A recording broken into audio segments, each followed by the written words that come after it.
This is Umesh Dhamija.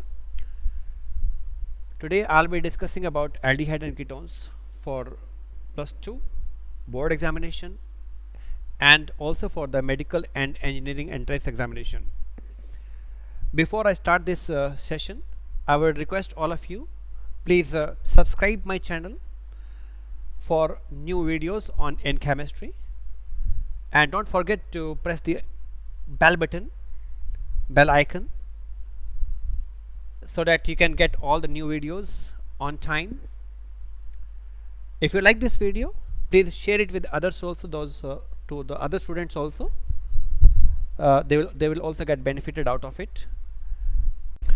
Students, if you have any doubt, you may contact me at my cell number, that is 9872291712. You can send a message at my WhatsApp number also on the same number. Thank you. So let us start the class now. So now I am going to discuss about the properties of aldehydes and ketones, right? First of all, I am discussing about the physical properties of aldehydes and ketones.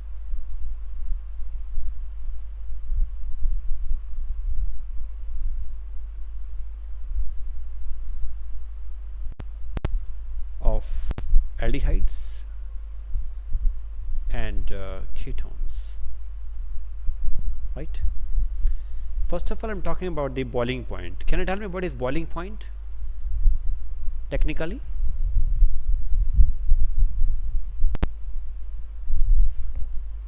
Very good. The temperature at which vapor pressure of the liquid becomes equal to the external pressure, right?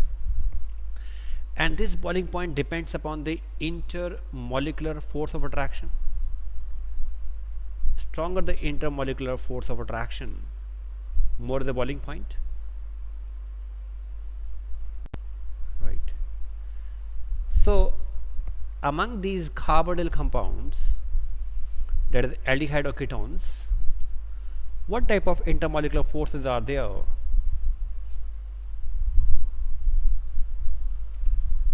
Yeah, between two carbonyl molecules, what type of forces may be possible? Very good. It's a partial negative charge here, partial positive, partial negative, partial positive. There is a polarity in the molecule, so this molecule has some dipole-dipole interaction, right? So this is a deciding factor. Stronger the dipole-dipole interaction, stronger the intermolecular interaction, more is the boiling point, right? So if I compare alkane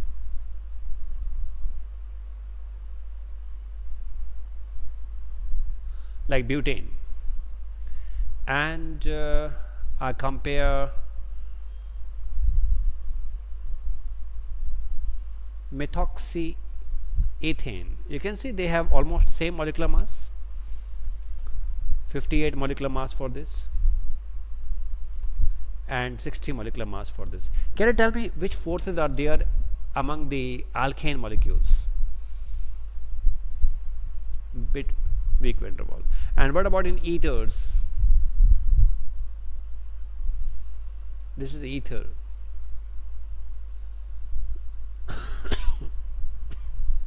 Yes. So which is stronger one? Dipole-dipole. So it means ether is a higher boiling point than alkanes. Now I am making an aldehyde. In the aldehyde compounds, what type of forces are there between two molecules which is keeping them together?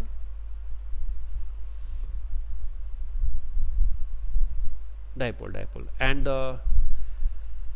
the boiling point in ethers is also dipole-dipole interaction. In the aldehyde also we have a dipole-dipole interaction. Can you tell me which is stronger one now?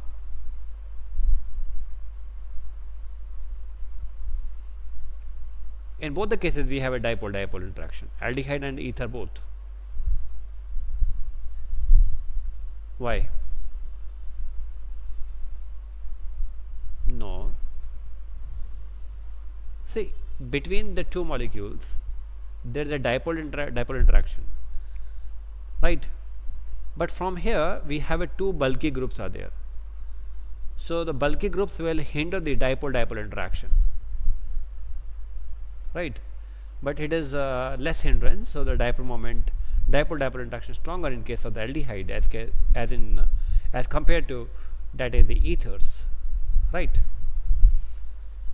And if I compare it with the alcohols with the same molecular mass, almost molecular mass is 60 here, what type of interaction is there in the sorry, alcohols? So hydrogen bonding is stronger than dipole, right? And that's the boiling point of alcohol is more than that of the aldehydes. Is this clear? Right. So they have the same molecular mass, and the boiling point increases with as the intermolecular force or attraction increases, right? In case of alkane, we have a weak van der Waals force of attraction, right? Here we have a dipole, and here we have an hydrogen bonding. Hydrogen bonding is the strongest one, right? That is why the boiling point of alcohols has higher boiling point than that of the aldehyde. Aldehyde has a higher boiling point as compared to the ethers, and it is higher than that of the alkane, right? Now if I compare an aldehyde like this, it is a molecular mass of 58 sorry, and I have this carboxylic acid having molecular mass 60 gram per mole. Can you tell me which is expected to have a higher boiling point and why?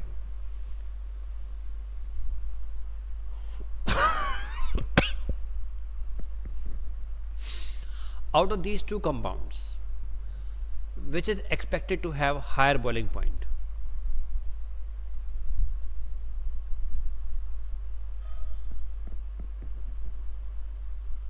Aldehyde will have higher, or the carboxylic acid will have higher? Why? No, actually in case of the carboxylic acid there is a dimer formation possibility, you can see, and due to dimer formation the molecular mass become double. Higher the molecular mass, more is the boiling point, right? Practically it has been observed that the boiling point of ethanol is 322 Kelvin, whereas in case of this acetic acid it is 391, even though in the monomeric units they have same molecular mass, but actually it forms a dimer. Is this clear? Okay. Now we talk about the solubility. What do you understand by the word here, solubility?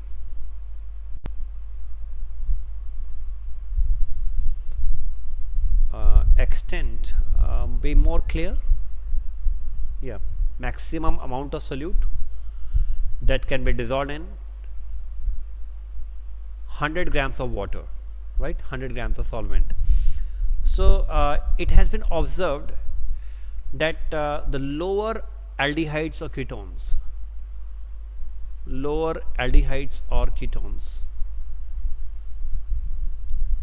up to 4 carbon atoms, means like ethanol, methanol, propanol, butanol, or the corresponding ketones, they are soluble in water due to the intermolecular hydrogen bonding between water and the carbonyl compounds. This is the water here. Water is polar. Water is polar here, right? Partial positive and partial negative. Here also there is a polarity. So between the carbonyl compounds and the water, there is a intermolecular hydrogen bonding. Getting me? So due to this intermolecular hydrogen bonding, these aldehydes and ketones are soluble in water. Are you getting me? Right. But as the number of carbon atom increases above 4, it may be 5 or 6 or 7 or higher one, this bulky group increases. With this, the non-polar character increases. So it is now less soluble or almost insoluble in water, because of two reasons. Number one, the non-polar character increases, and number two, there is a steric hindrance caused by the bulky group, which does not allow to make hydrogen bonding. Clear? It means greater the non-polar character, lesser is the solubility. Any doubt here? No doubt. Next is the smell. The lower aldehydes, means methanol, ethanol, propanol, butanol, they have a sharp, unpleasant, pungent smell.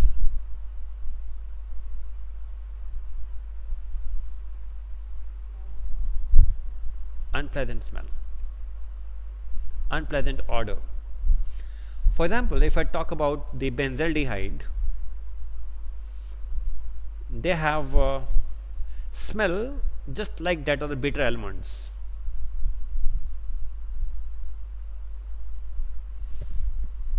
As the molecular size increases, the pungent fragrance decreases, and ketones are generally having the pleasant smell, right? And so these ketones, they have generally the pleasant smells, and they are also used in the perfumes, artificial perfumes, right? And flavoring agent also. Any doubt here? And now we talk about the chemical properties of aldehydes now.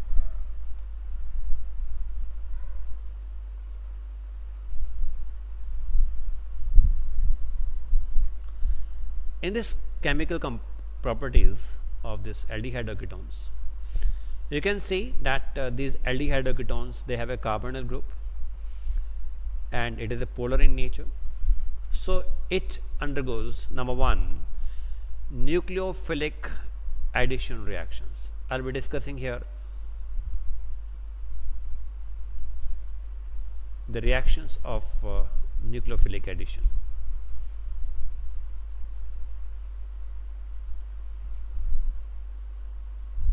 Number two, I'll be discussing here the reactions involving nucleophilic addition with the loss of one water molecule.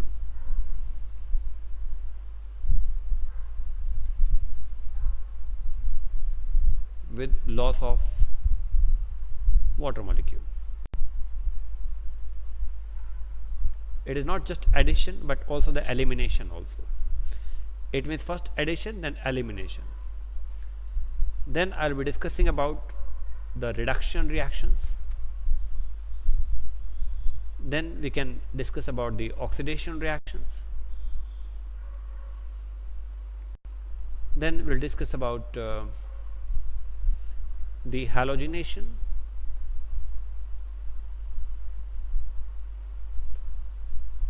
a reaction with alkalis,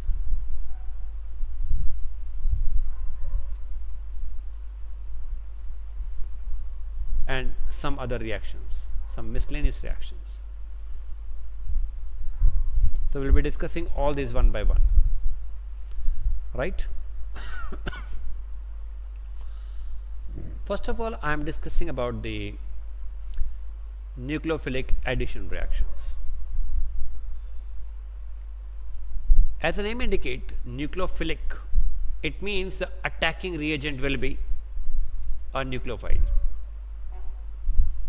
right? This is the carbonyl compound, and you know that this carbonyl compound, this carbon is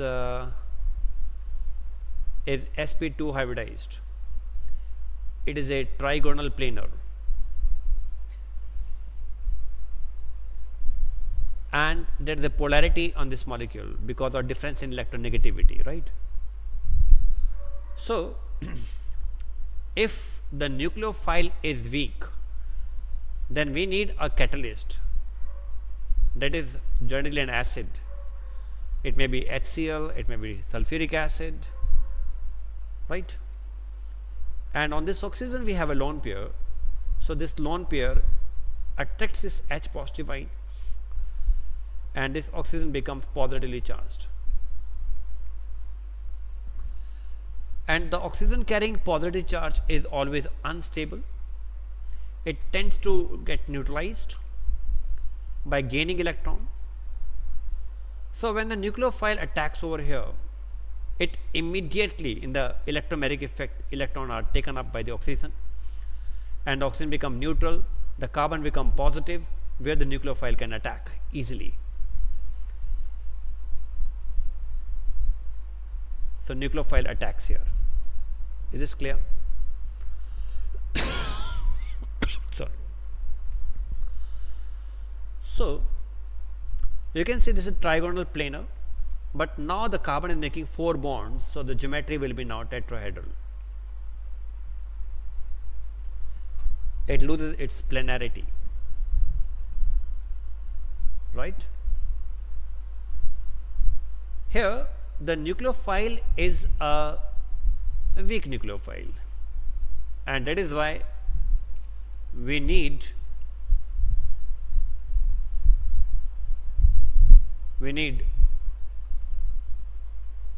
this catalyst. But in case we have a strong nucleophile,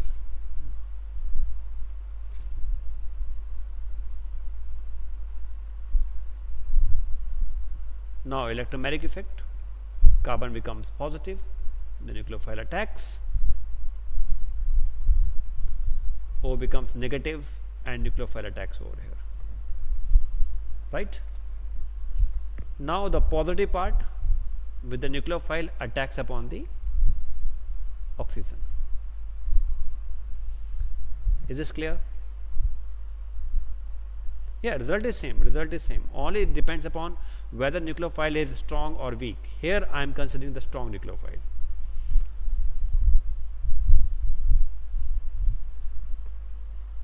Right.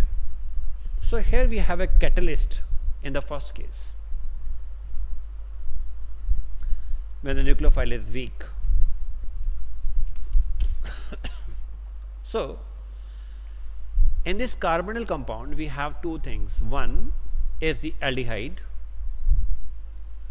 and second is the ketones. Both of these are carbonyl compounds. Can you tell me which will react faster towards the nucleophilic substitution reactions? Why? Very good. One is the less steric hindrance. Just a minute. Just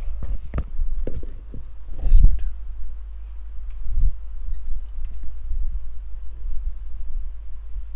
Yeah. So one factor that we have discussed is the inductive effect. First of all, I discuss about the inductive effect here. You can see that when this electron move over here, the carbon become positive here, O become negative, where the nucleophile has to attack. So the nucleophile will be attracted towards the positive center, right, positive carbon. But the aldehyde, we have a plus psi effect from one side, which decreases the positive charge, which disperses the positive charge from one side, right. And here the dispersal of the negative positive charge is by the from the two sides here. So in which case we have more dispersal of charge. In which case we have more dispersal of charge. Yes, I am not getting you.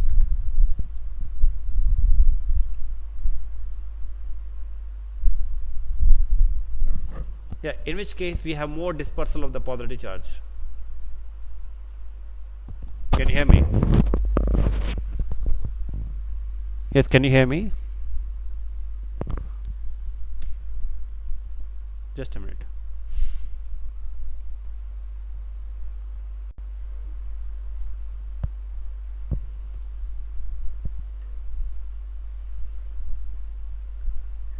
Yes, Meena, can you hear me? Okay.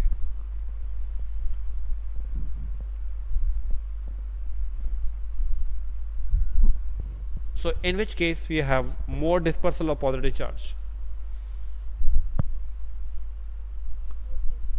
Yeah, more dispersal means we have less positive charge magnitude in aldehyde or ketones.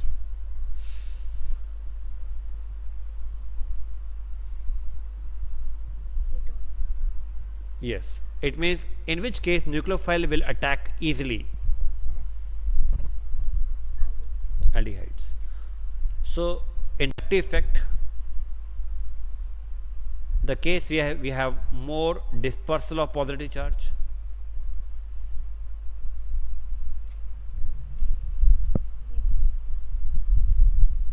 More dispersal of positive charge in case of the ketones, right?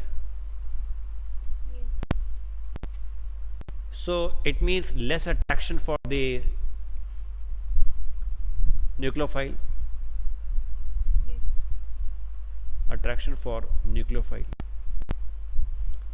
I can say this word technically electrophilicity.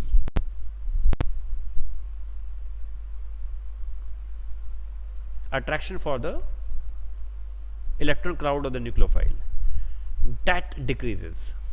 So the rate of reaction will decrease. Right. Next we can discuss here about the steric hindrance.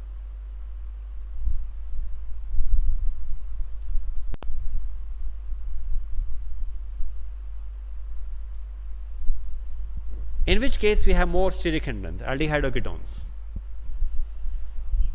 Ketones. So the attack will be difficult in case of ketone and more fast in case of aldehydes, right? Less hindrance.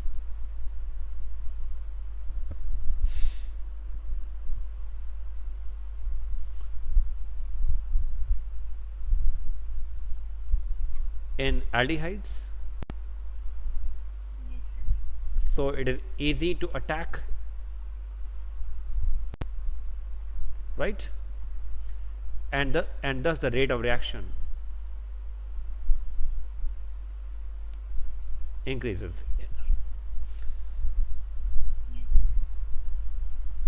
So just a minute.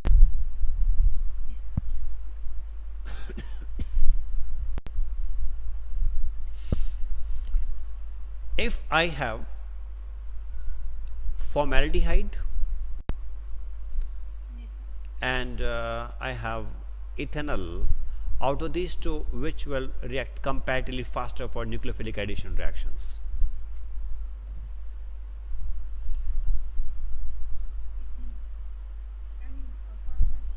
Formaldehyde. And if I put up here a ketone, then ethanol, yeah. And as this as the bulkiness increases, the steric hindrance increases, and thus the rate of reaction will decrease.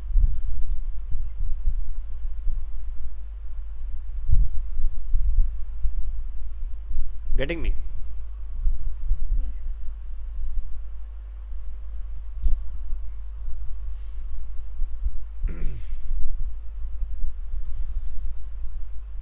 So this is the order of reactivity. Now we talk about the reactivity of the aromatic aldehyde or ketones. Yes, sir. In case of the aromatic compounds, there is a concept of resonance that can apply here, that we can apply here. For example, if I say I have this compound and I am attacking with some nucleophile, it causes the electromagnetic effect, Yes, sir. and before the nucleophile actually attacks, this O become negative and the carbon become positive, and it undergoes this type of resonance. Now make a double bond here, positive charge here, O with the negative. Getting me? Yes, sir. So the electron cloud is easily given to the positive by the plus R effect, resonance effect. Yes, sir.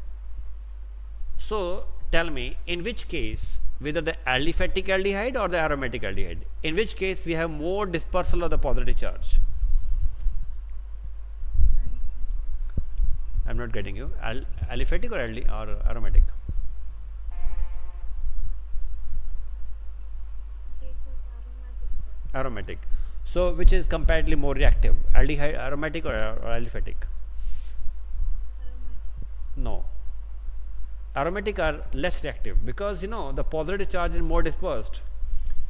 It means the attack of nucleophile becomes more difficult, Yes, sir. right? Yes, sir. So we say that aromatic aldehydes are less reactive than aliphatic.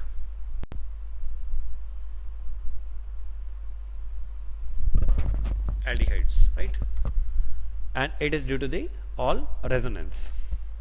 Yes, sir. Now if I say I have this benzaldehyde and I have this acetophenone, out of these two, which is comparatively more reactive?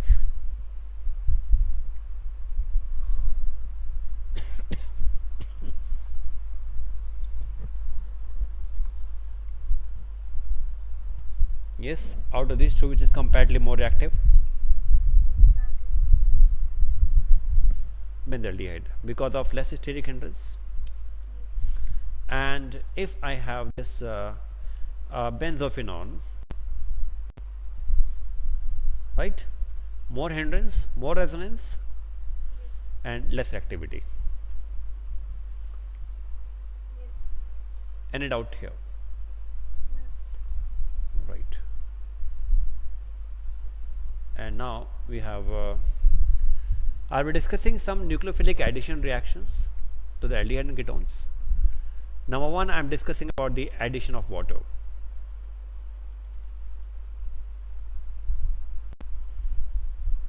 Addition of water. This is a carbonyl compound. I am adding here water in the acidic medium because water is a very weak nucleophile. Let us see the mechanism of this reaction. This is a carbonyl compound. It can be aldehyde, it can be ketone. First we attack it with the H positive ion, Yes, sir. and this oxygen now become positive charge. Now you attack it with the water molecule.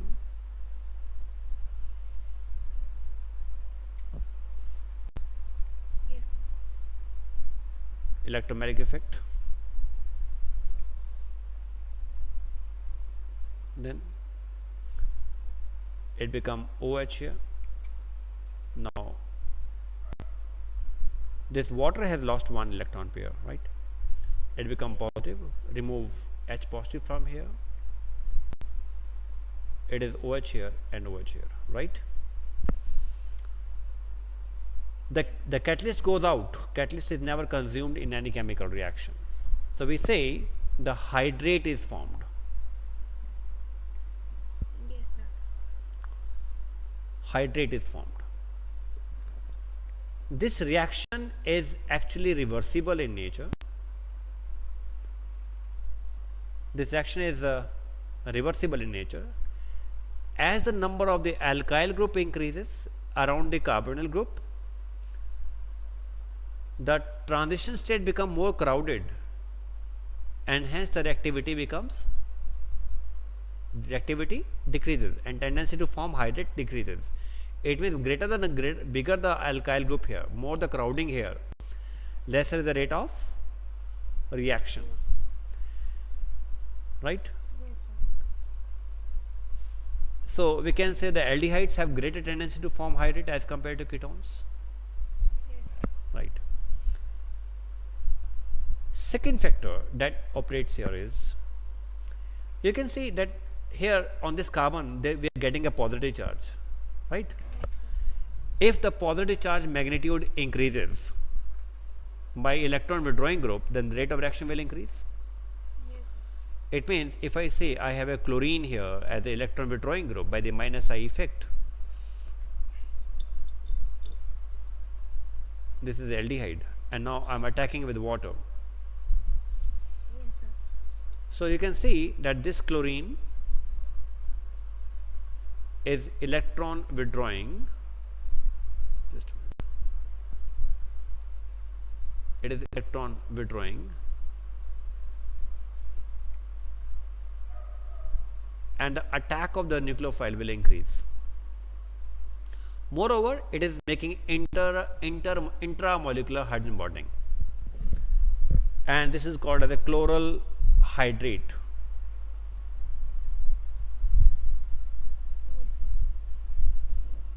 This compound is called as a chloral. So it is very much stable because of intramolecular hydrogen bonding, and thus the rate of reaction is very fast. The extent in the forward is very to a large extent.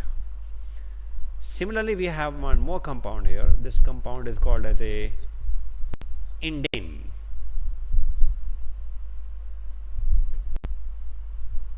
This compound is called as an indane. 1, 2, 3 trione, and it is attacked by the water molecule in the acidic medium at the first carbon atom. This is the C double bond O, C double bond O, and here it is this OH will attack here, right? And now you can see that it is capable of making the intramolecular hydrogen bonding, and this compound after this is called a ninhydrine. It is having greater stability because of intramolecular hydrogen bonding. It means hydrate formation is generally reversible, but in case there is the electron withdrawing group and there is a possibility of intramolecular hydrogen bonding, then the extent in the forward direction increases. Yes. Is this all clear?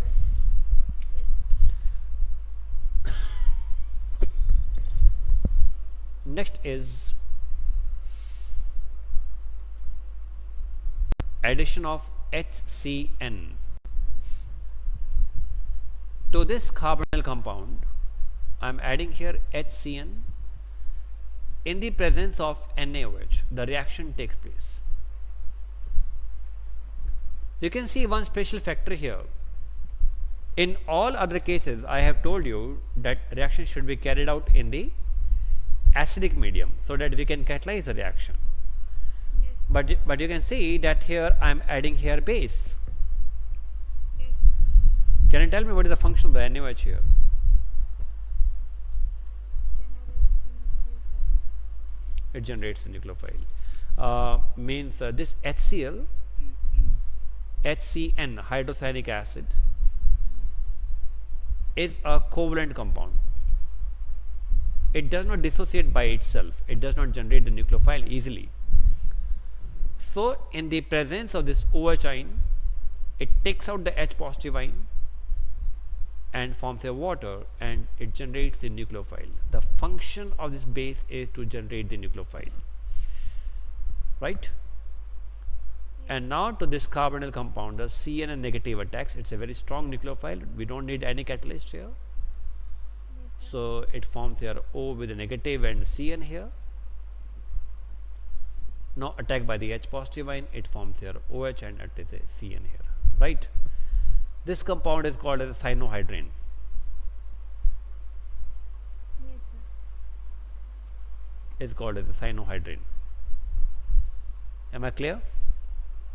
Yes, sir. Right.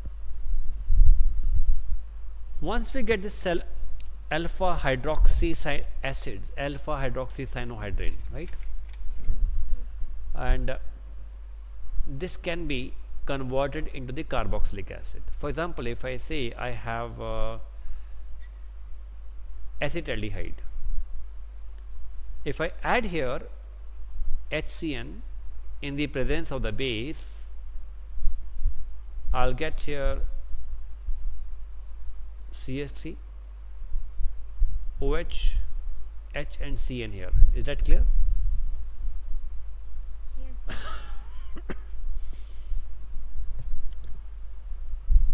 This is the acetaldehyde, right? Now this compound is called an acetaldehyde cyanohydrin.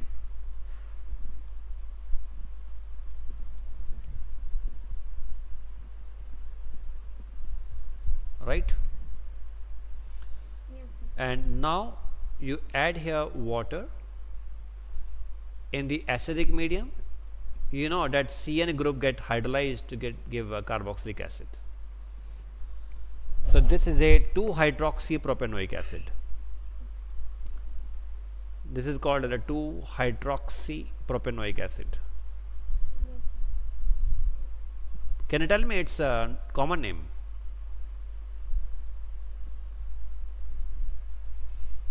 Do you know its common name? It is commonly called as a lactic acid. Yes, sir. Are you getting me? Yes, sir. Now, just a minute.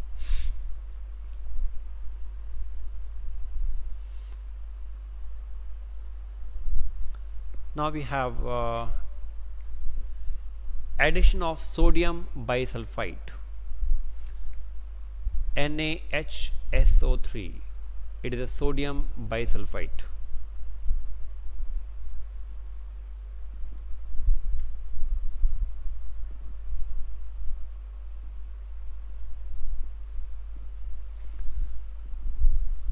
Right? Electromagnetic effect. Yes, sir. It forms here O with a negative where the Na positive attacks, and it is a SO3H. Got it? Na positive and this negative. And now here the proton transfer takes place and it forms here OH and SO3Na. This is sodium bisulfite adduct. We call this is a sodium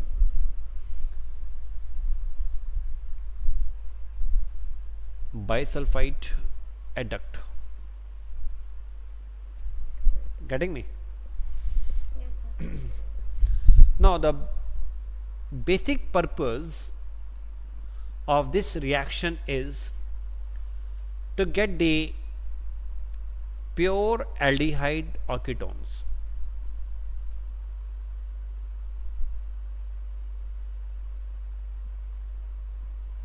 To get the pure aldehyde or ketones. from the and separate from the impurity. See what will happen. Let it be this is impure. It has some other impurity along with it. Let it be it contains some alcohol. So what I do with this compound, only the carbonyl compound will react, not the alcohol. So we'll get this one, right? Yes, sir. So this is a salt and it can be crystallized and can be separated from the alcohol. And now I want to get back the aldehyde or ketones. So what we do here, this compound of sodium bisulfite adduct,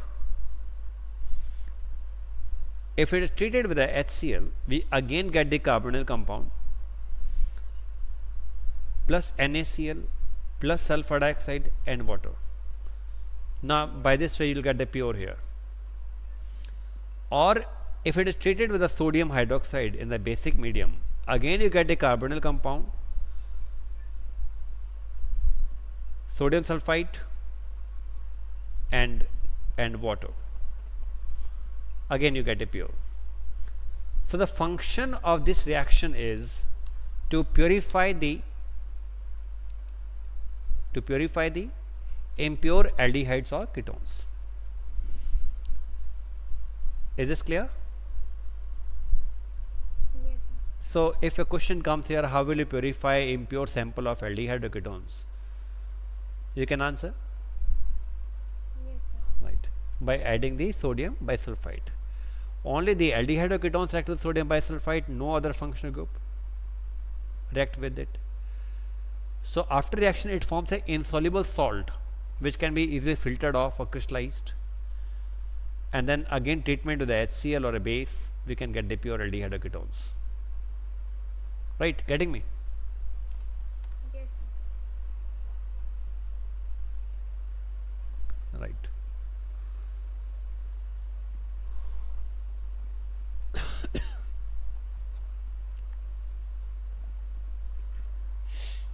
Now, addition of Grignard reagent.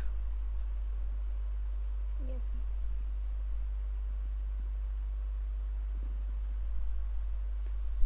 Grignard reagent is RMGX. Yes, sir. This is the carbonyl compounds. This is the RMGX. Right. Positive, negative, electromeric effect. It forms here O, MGX and R. Right. Yes, sir. You go for the hydrolysis here. You will get here OHR plus MGXOH. Got it?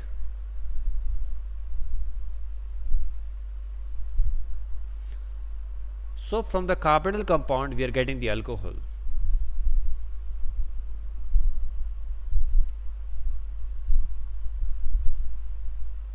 Any doubt? No, sir. No. Next is, if you take here formaldehyde, what type of alcohol you are getting here?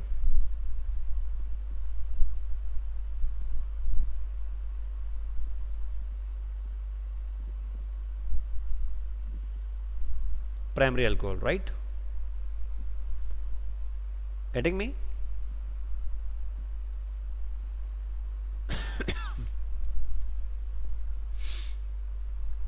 Yes, Meena.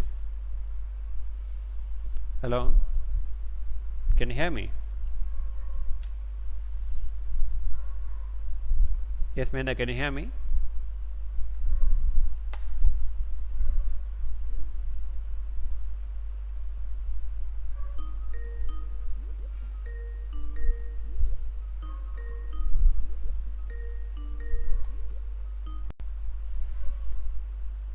Hello?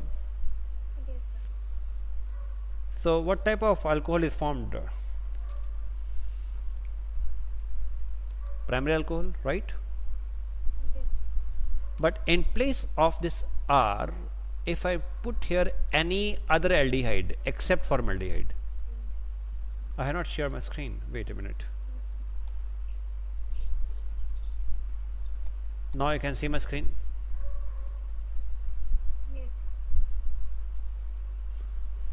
So in place of the H, if I put here R, what type of alcohol I will get here now? Secondary. Secondary alcohol. And if both the hydrogens are replaced by some R, what type of alcohol I will get now? Yes, sir. Right? Yes, Any doubt in this case? no, sir.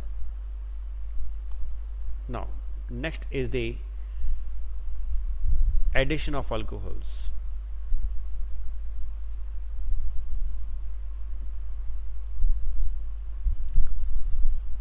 To this carbonyl compound, it can be aldehyde, it can be ketone.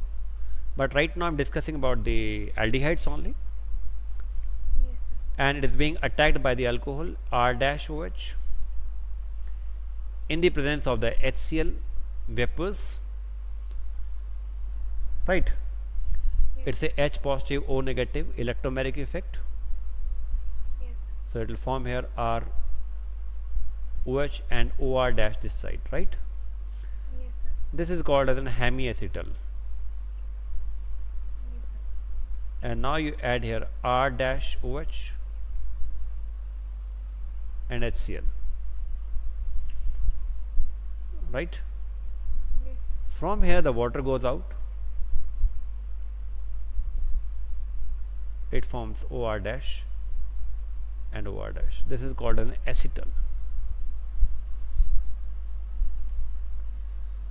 Okay. Yes,